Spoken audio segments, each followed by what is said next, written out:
Russia Ukraine யுத்தத்துல யாருமே எதிர்பார்க்காத ஒரு சம்பவம் தான் ரஷ்ய அதிபர் புட்டின் வீட்டை குறி வச்சு தாக்குனது. பெரிய அளவுல அதுக்கு ரஷ்யா ஆதாரங்களை தெரிவிக்கல அப்படின்னு இருந்தாலும் அமெரிக்கா கிட்ட ஆதாரங்களை ரஷ்யா கொடுத்துருக்கு. இப்படி ஒரு நாட்டுக்கிட்ட போய் ஆதாரங்களை ஒப்படைக்கும் போது அதோட வீரியத்தோட தன்மையை புரிஞ்சுக்கலாம். அந்த அளவுக்கு ரஷ்யா இப்ப பதிலடி கொடுக்க போதுன்னு எடுத்துக்கலாம். இங்க பாரு, பதிலடி கொடுக்காம இருக்கேன், சீக்கிரம் பேச்சுவார்த்தையை முடிச்சு விடு ஜாக்கிரதைன்னு அமெரிக்காவை மிரட்டுறதாகவும் எடுத்துக்கலாம். ரஷ்யா என்ன மூட்ல செஞ்சிருக்கு அப்படிங்கிறது ரிசல்ட் வரும்போது தான் தெரியும். இதுக்கு நடுவுல ஒட்டுமொத்த ரஷ்யாலையும் ஏதோ அவனுங்க அங்க தொட்டு இங்க தொட்டு கடைசியில ரஷ்ய அதிபர் மாளிகைக்கு குறி வைக்கிறாங்க. அதுவும் நேரடியா அவரை போட்டு தள்ளணும்னே குறி வைக்கிறாங்க. அதனாலதான் 90 ஆளில்லா விமானத்தை அனுப்புற அளவு தைரியம் வந்துருச்சு. எந்த காலகட்டங்கிறது ரொம்ப முக்கியம். ஒருவேளை தீவிரமா யுத்தம் நடக்குது அப்படின்னா அது வேற விதமா எடுத்துக்கலாம். ஆனா பேச்சுவார்த்தை அப்படின்னு உட்கார்ந்து இருக்கும்போது, அதுவும் ஜெலன்ஸ்கி அமெரிக்காக்குள்ள உட்காந்துட்டு அப்ப வெள்ளை மாளிகையில உட்கார்ந்தா என்ன வேணாலும் பண்ணலாம்னு நினைப்பா அப்படின்னு சொல்லி ரஷ்யா முழுக்க பேச்சு. மக்கள் மத்தியிலையும் சரி, அங்க உள்ள அரசியல் வட்டாரங்கள்லயும் சரி, பெரிய அளவுல பேச்சுவார்த்தை வளர்ந்து அது இப்ப 3 பேருக்கு இம்மீடியட்டா டிக்கெட்டை கிழிச்சு கொடுக்கணும் அப்படின்னு சொல்லி பெரிய அளவுல திட்டம் போட்டு கட்டம் கட்டி தூக்கணும் அப்படின்னு சொல்லி சவால் விட்டாங்க. தூமால உட்கார்ந்துக்கிட்டு அவங்க ஊர் பார்லிமெண்ட் மாதிரி. சரி, யார் யாருக்கு அப்படிங்கிறதா ஹைலைட். ஜெலன்ஸ்கிக்கா அப்படின்னு கேட்டா அந்த ஆள் அதிபரா இல்லையான்னு சந்தேகம் எங்களுக்கு இருக்குன்ட்டாங்க. ரைட்டு, பொறுமையா டிக்கெட் கிளிக்கலான்னு ஒரு முடிவுக்கு வந்துட்டார்கள் அப்படின்னு எடுத்துக்கலாம். மெயினான ஆட்கள் அப்படின்னு பார்த்தோம்னா முதல்ல இந்த கூட்டுப்படை தளபதி அவனோட உத்தரவு இல்லாம இப்படி ஒரு சம்பவம் நடந்திருக்காரு. அட்லீஸ்ட் அவன் நாலேஜுக்காச்சும் தெரிஞ்சிருக்கும். அதனால நாலேஜுக்கு தெரியுது, அந்த ஆளும் பெரிய அளவு திட்டங்கள் தீட்டி. ஏன்னா முப்படையும் அந்த ஆள் கண்ட்ரோல்ல தானே இருக்கு, இந்த யுத்தமே அந்த ஆள் கண்ட்ரோல்ல தானே நடந்துகிட்டு இருக்கு. அதனால அவனுக்கு டிக்கெட்டை கிழிக்கணும் அப்படின்ட்டு இருக்காருங்க. அடுத்து நம்ம எல்லாருக்கும் தெரியும், இந்த பயபிளே லிஸ்ட்ல இருந்து விடுறதுக்கு வாய்ப்பே இல்லை அப்படின்னு. யாரு அப்படின்னா உளவுத்துறை தலைவர் தான். இந்த உளவுத்துறை தலைவர் இந்த வேலையை முன்னிருந்து பண்ணியிருப்பேன். நானே கேப்டனா இருந்து இதை நடத்தி முடிச்சிடுறேன் ப்ளீஸ் அப்படின்னு சொல்லியிருக்க கூட அதிக வாய்ப்பு இருக்கு. அவன் ஒரு தீவிரவாதி பையன், இந்த வேலையெல்லாம் கன கச்சிதமா பண்ணுவான். அதனால அவனுக்கும் டிக்கெட்டை கிழிக்கணும்ட்டாங்க.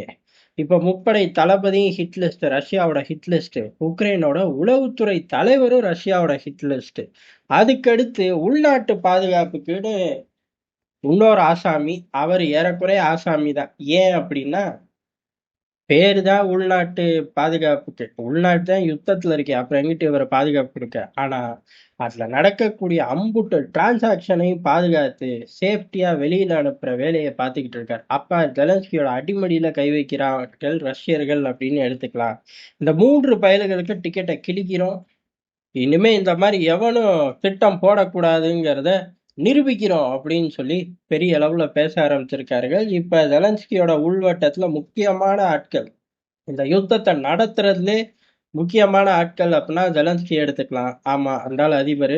அவர் மட்டும் விலகிட்டாருன்னா முடிஞ்சு போயிடும். அதுக்கடுத்து ராணுவ தளபதி, உளவுத்துறை தலைவர், இந்த 2 பேரை தூக்கிடுவோம். அதுக்கடுத்து ஜெலன்ஸ்கியை தேர்தல் வச்சு தூக்குவோம், இல்ல தேர்தலுக்கு அப்புறம் தூக்குவோம், இல்ல ட்ரம்ப்பே கோவப்பட்டு மிதிக்கிட்டா அது அவனுங்க பாடு விட்டுருவோம். இவனை மட்டும், இவனுங்க 2 பேரு பிளஸ் இந்த பணத்தை எல்லாம் உள்நாட்டு பாதுகாப்பு தலைவர் அப்படிங்கிற போர்வையில இருந்து டீல் பண்ணக்கூடிய 3 ஹிட் லிஸ்ட ரெடி பண்ணி வச்சிருக்கார்கள். எந்த நேரத்திலையும் டிக்கெட்டை கிழிச்சே தீரணும்னு ஒத்த காலில் நிற்கிறார்கள். கிழிப்பார்களா அப்படின்னு தெரியல.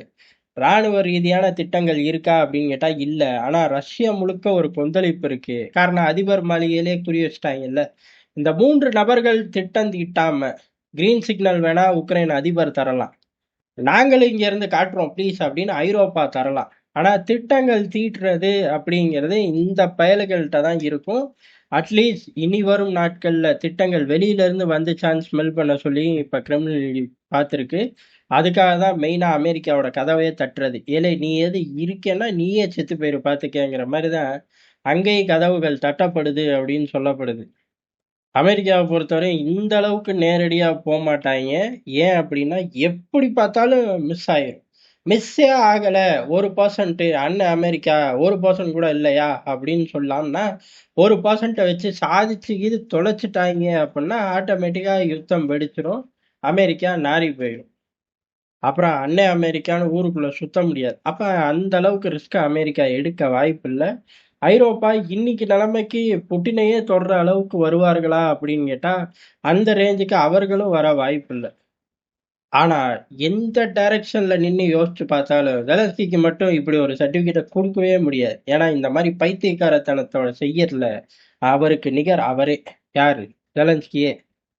அதனால ரஷ்யா முழுக்க இப்ப முக்கியமான ஆட்கள் இந்த 3 பேர் ஹிட் லிஸ்ட்ன்னு சொல்லி அறிவிச்சுட்டு போயிட்டார்களே ஒழிய முக்கியமான ஆட்கள் எல்லாரையுமே தட்டி தூக்கணும். இனிமே தனியா குறி வச்சு அவனுங்களை போட்டு தள்ளணும். யுத்தத்தோட ஆரம்ப காலகட்டத்துல எப்படி நம்ம கமாண்டர்களை எல்லாம் முடிச்சு கட்டினாங்களோ அதே போல நம்மளும் இப்ப யுத்தத்தோட இறுதி காலகட்டத்துல செஞ்சே தீரணும் அப்படின்னு ரஷ்யால மிகப்பெரிய அளவுல பேசப்படுது, திட்டங்கள் தீட்டப்படுது. சட்டுன்னு ரஷ்யர்களை பொறுத்தவரையும் யோசிக்க முடியாது.